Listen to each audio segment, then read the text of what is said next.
we, from the time 2009-10 onwards, when we were at the forefront of building the narrative, we lost the narrative by 2016-17 completely, and then because we ended up as the social abusers, and large number of handles getting blocked or suspended by the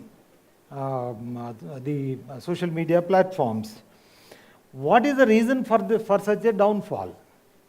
Whether do you agree that we had a downfall?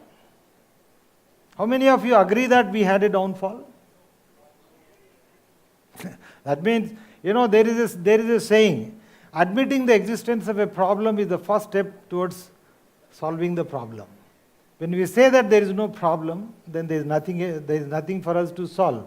So we must realize that, go back to what we were in 2010, 2011, 2012, 13 till 14, and what we ended up in 2017. Then the contrast will be so much that all of us would know that yes, there was a downfall. And the reason for the downfall is not because of anything else. The reason for the downfall is because we have stopped creating or generating new ideas. We lost the ideas.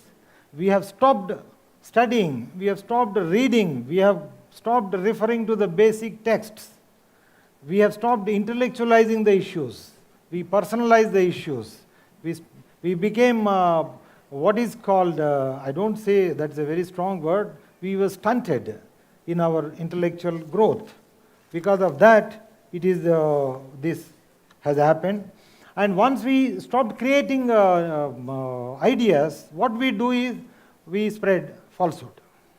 For instance, I give you one simple example, which even a person with a very normal or less than normal intellect can make it.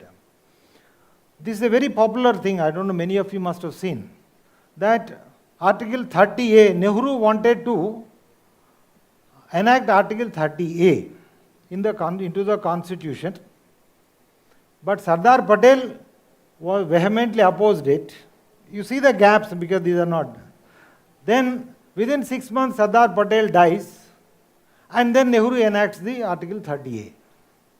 Now the first and foremost, if you refer to the Constitution, there is no article called Article 30A.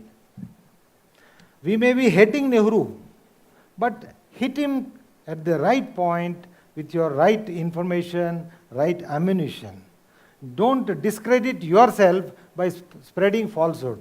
This is one example I am saying. There are so many such examples, both on WhatsApp, Telegram. You have it. And in the process, we lost our credibility, because when you don't look up the veracity of the information that you are sharing, then you lose credibility. Even some big handles have done it.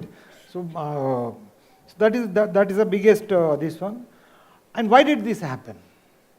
Because either we never had the civilizational connect, or we have lost the civilizational connect. Now it's important that we must have our civilizational connect to get over this huge stagnation in our intellect that has happened since 2017, particularly on the social media. Then I would also highlight one point. In 2010, 11, 12, or 2009 onwards, we were after the Lutyens media, their bias and all that. Even today, after 11 years, we are still exposing them. We are still exposing Rajiv Sardesai, we are still exposing Sagarika Ghosh, Barkha Dutt, or Nidhi Razdan, or all these kind of Shekhar Gupta and all these people. That means, have we traveled? Did we progress? Or we were stagnating? No, it is this particular recapitulation of what we are that should set and reset our trajectory for the future. This is what I mean. Now, how do we do that?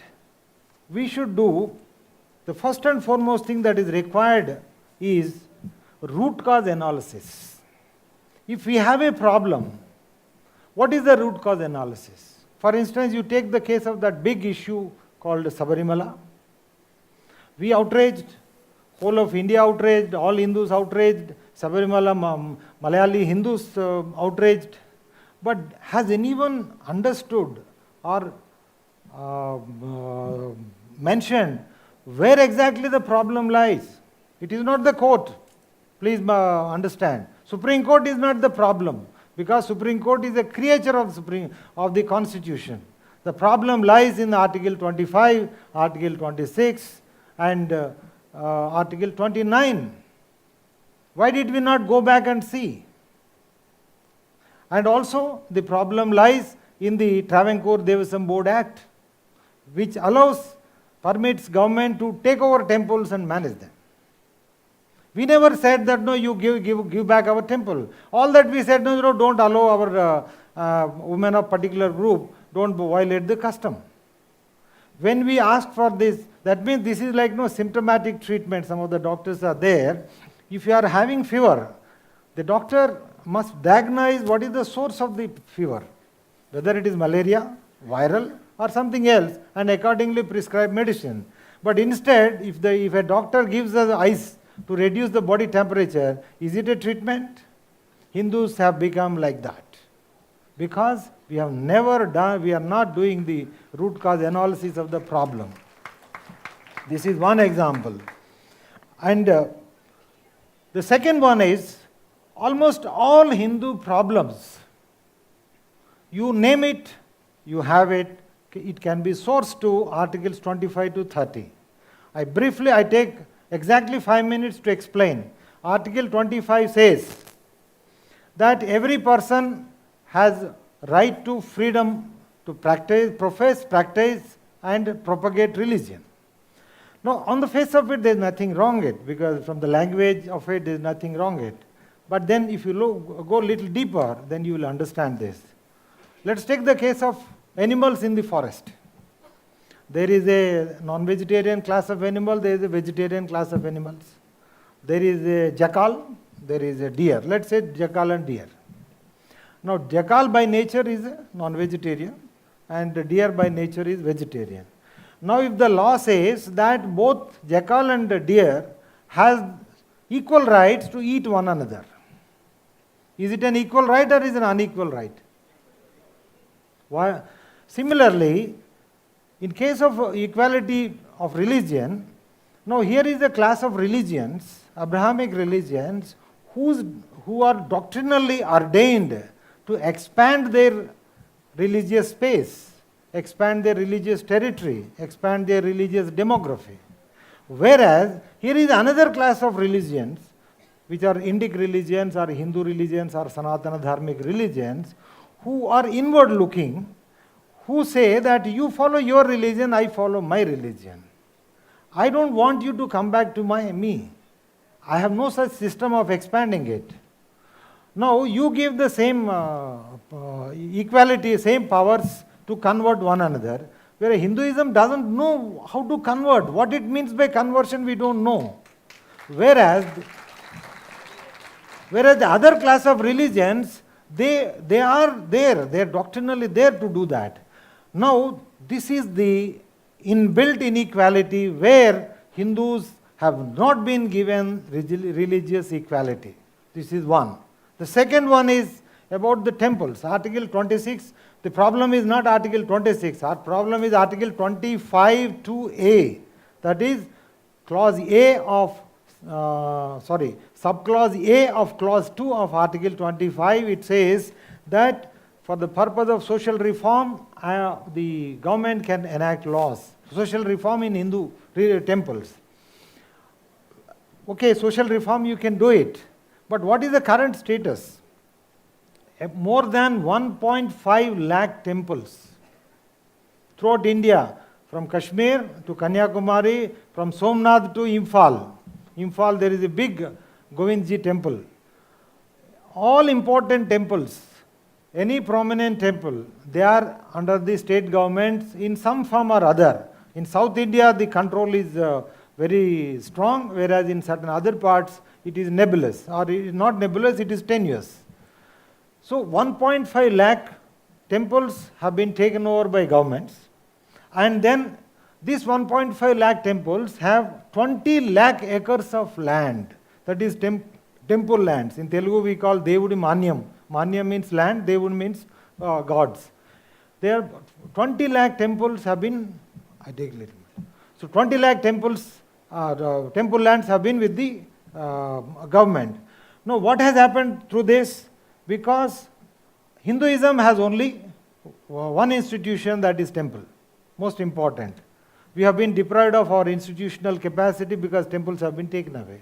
Then we have been deprived of our resource capacity because our resources, which are through the temple, including the hundi offerings, have been taken over. So the Hindus have been deprived of the religious right, whereas the Muslims, Christians, Sikhs and all other religions, they are allowed to manage their own temple. This is about the lack of religious freedom or religious equality. Then the third part of the religious equality is, now the minority affairs ministries, they provide scholarships, schemes, such other things for the minorities. Nothing wrong, we have nothing against this. But why premise those scholarships, those schemes based on religion? Why can't it be only economics, economic status, social status? We have absolutely no problem. Now you see, if there are two girls, one Hindu and one non-Hindu, the non-Hindu girl gets scholarship. Now suppose that girl, the second girl, Hindu girl, if she converts that day, next day she can claim the same scholarship. What does it mean? How the state is different, government is different from the Christian or other proselytizers. Is the government not acting as a proselytizer, converting Hindus? We should think about this. It is minority affairs. It is not about giving material benefits to minorities. It is about incentivizing conversion of Hindus to become minorities. That is the problem. In the last another 2 minutes, kindly put up with me, bear with me. Then particularly the organizers. The other right that we do not have equal rights is the cultural rights. Article 29 is so unambiguously clear that only minorities have cultural and social rights. Now one of the big problems why we are not able to celebrate our Holi, it says waterless Holi, crackerless Diwali, then all these kind of expressions which come, whereas with other religions or other religions festival, there is no such thing. Why is it so? Because Hindus do not have the cultural rights as per Article 29. It is clearly written on the heading itself, it is mentioned. Then the last one is educational rights. A civilization can survive only through the intergenerational transmission of knowledge. Please remember this, intergenerational transmission of knowledge. That is how our Vedas have survived so many thousands and thousands of years, because there is a class of Brahmins, there is a class of people who specialized in intergenerational transmission of knowledge. Similarly, the other secular knowledge of our civilization was also transmitted through that.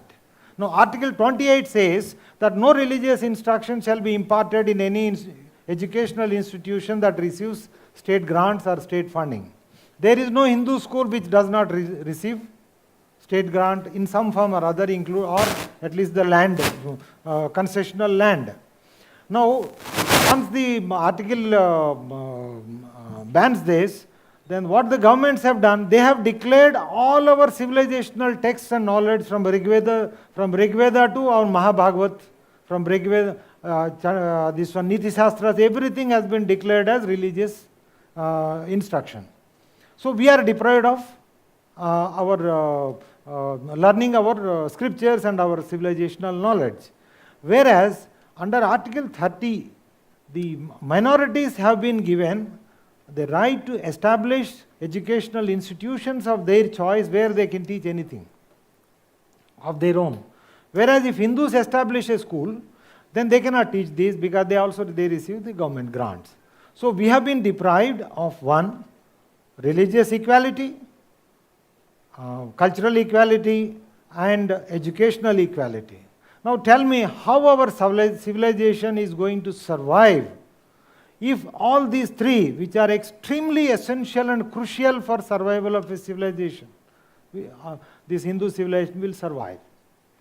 That is why the 1,000 years of the sacrifice made by our forefathers to defend our dharma is wasted in the last 71 years of the Constitution of India. This is what we have to set the narrative on the social media. We should not react, we should act. Let us be proactive on social media, do the root cause analysis of why and where this problem of Hindu society arises and propose the solution. And we tried to do that in 2018 by having a Hindu Charter of Demands conference, national conference on Hindu Charter of Demands. We repeated it in the 2019, the Equal Rights for Hindus conference, and 2020 we could not do it because of the COVID. We attempted in our own modest way. So my request to all of you is that let us not spread falsehood, let us do root cause analysis, and let us reconnect ourselves to Hindu civilization so that we see our dharma, we see India, we see Hinduism through the perspective of India, through the perspective of Hinduism, through the lens of Hinduism. With this alone, we can take forward and break the anti-Hindu bias in the social media. Thank you very much for listening to me, and I thank the Digital Media Conclave for giving me the opportunity to speak to you. Thank you very much. Thank you. Hope I have not taken longer time than this.